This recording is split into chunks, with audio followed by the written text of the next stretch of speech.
It used to be taken for granted that only rebellious young boys could pick up guitars and head out to the garage and wail away until they drove their parents nuts.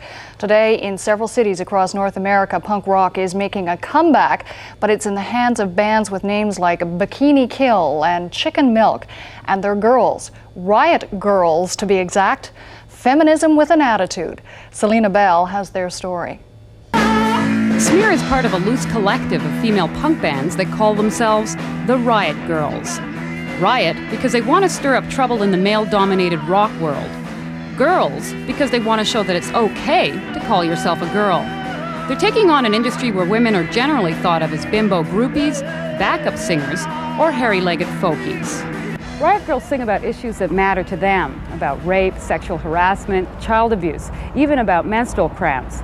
They're not pretty subjects, but this isn't pretty music. It's punk.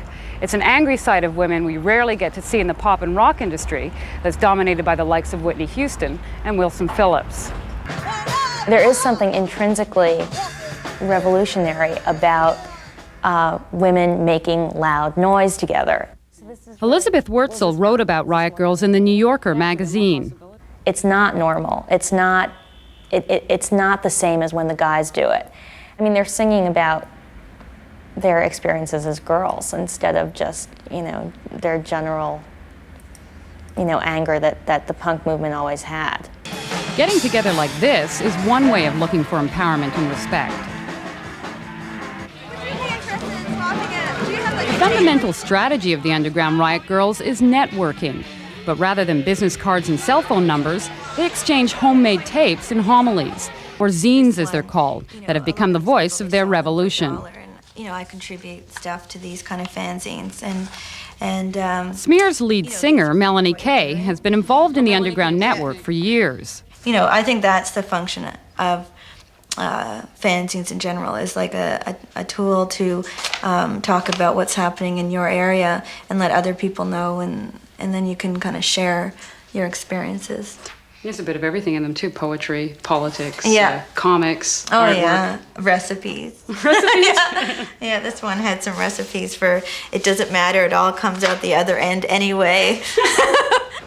It was the zines that brought the underground movement to national attention in the States. Sassy, a magazine for teenage girls, was the first mainstream mag to pick up on the underground girls movement. Christina Kelly is an editor of Sassy. Abusive stepfathers, the whole shebang. It's so different from like the 70s feminism that you find in Ms. Magazine, because it was like,